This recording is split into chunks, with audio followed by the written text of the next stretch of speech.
Okay, today we're going to talk about -2 commands. What's that?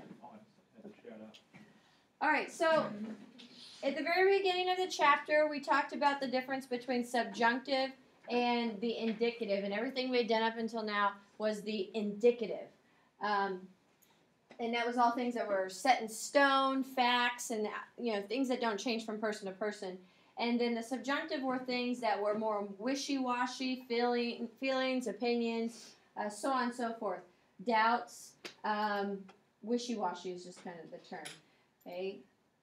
Sorry, that kind of ran off on that. The first grammar point that can be applied under the subjunctive umbrella is a -2 command. Even though -2 commands aren't really wishy-washy, it's just a command. It's just, that's how they differentiate between an affirmative 2 command, like eat the hamburger, and a -2 command as don't eat the hamburger. So it's just, this is the first thing that goes under the subjunctive umbrella. That's -2 commands. All right, so basically, to form a -2 command, we have to use the subjunctive, and this is the basic steps that you're going to do when we form the subjunctive as a whole. But all you need to worry about now is you take the verb and you put it in the yo form of the present indicative. Okay, the yo form, present indicative. Okay, so my example, I have the verb comer. All right, what's the yo form of comer in the indicative? Like Spanish 1. Como. Okay, so I put it in como. The second step is to drop the O. Okay, so we're left with com, C-O-M. Okay, no ending there. Then you have to consider what kind of verb it is. Is comer an AR verb, an ER verb, or IR verb? It's an ER verb. So normally we think the E endings, O, ACE, A, AMOS, in, but you have to use the opposite ending. Okay, so for AR verbs, we're going to add ES, and for ER, IR verbs, that should say ER, IR, we should add AS. So the way to say don't eat, you're going to say no comas. No comas. It's the opposite endings because it's an ER verb, so we use the A endings. Yeah. What's the point in putting it in the yo form? Oh, great question. The question was, what's the point of putting it in the yo form? Because not all verbs are simple like comer. Can you think of a verb that has a funny yo form? Poner. What's poner? Pongo. So you're going to put it to pongo. You're going to drop the O, and it's going to become, it's poner, ER verb. Pongas. Yeah, pongas. So that's the point of putting it in the yo form.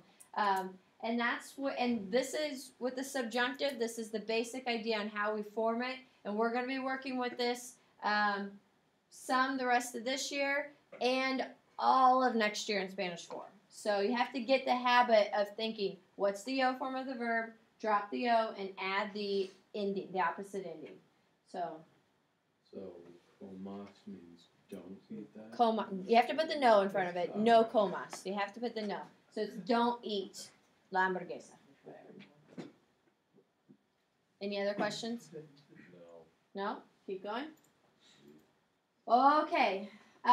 And just like Sean was asking, so what's the point of putting the yo form? They don't seem as important with regular verbs, but verbs like tener, we have to put it in the yo form first. Tango, you're going to drop the O, and then you have the opposite ending. Tener is an ER verb, so we add AS. No tangas.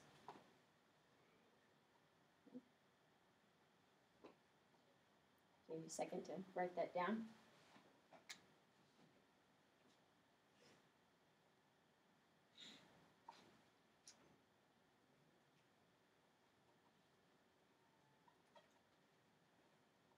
Good?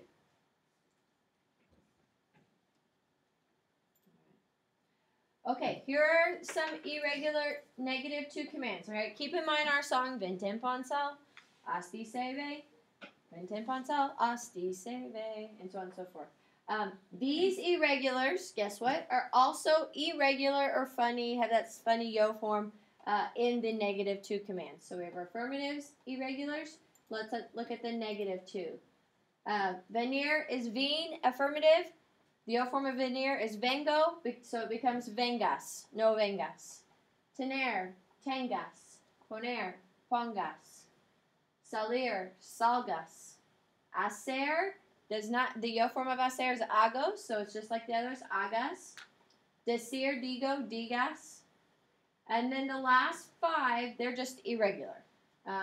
They're seas for ser. Ir is vayas. Vayas. Dar is des. Estar, estés. It's an accented one. It's the only accented negative 2 command. And then saber is sepas. Okay? Those are irregular because their yo forms don't really have anything to do with it. You just have to remember them. So like ser, soy is the yo form, not really anything to do with seas. Ir is boy. Guess you could remember the y. Vayas. Dar is doy, nothing to do with it. Estar is soy, and saber is just se, and it just becomes sepa.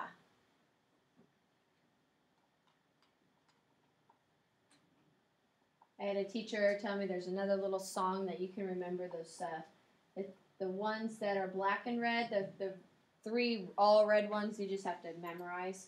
But you know the Wheels on the Bus song. I sing it to Landon like every day.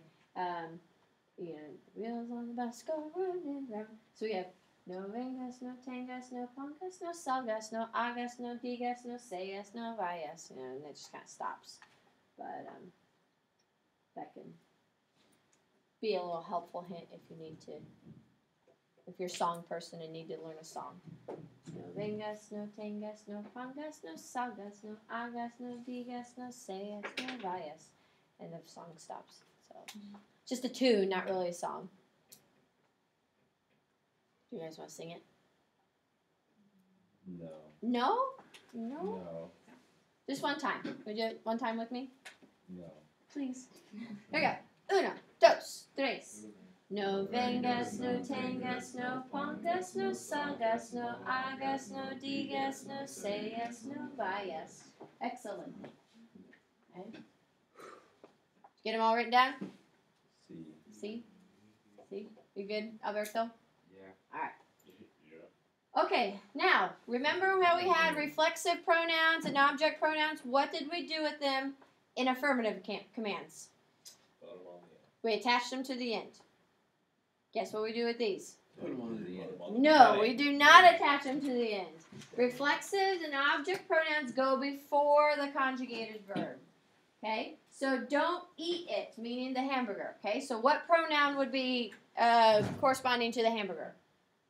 It's a direct object. La. Mm-hmm. And so if I were saying eat it, it would be comela, right? But the negative command is no la comas. It has to go in front of the conjugated verb. Okay? That's another big difference between the affirmatives and the negative 2 commands. Another example, don't put it on. This is meaning yourself. This is a reflexive verb. Okay, don't put it on yourself, meaning the jacket. Okay? So, remember the phrase indirect before direct, reflexive first of all? No te la pongas. Okay, poner, yo form, pongo, drop the O, you have pongas when you add the AS. Then, I know the jacket is la chaqueta, so it became la. And then the te meaning yourself, because all 2 commands have the te. So you put the te first, then the la, indirect before direct, reflexive first of all. So te reflexive goes in front of the direct object la, and you have pongas. So what Oh, let me go back to that one. If you had a reflexive verb, would it be like, say, te la pongas or something? Mm-hmm. Previous. Okay, I'm going to stop the video. And yes, if you, oh goodness, if you did have 3 reflexive pronouns, it would be like say la pong, or say te la pongas or whatever. Mm-hmm. But it's not very common. I can't even think of something. So let me stop this video and then we'll finish up with one more after this.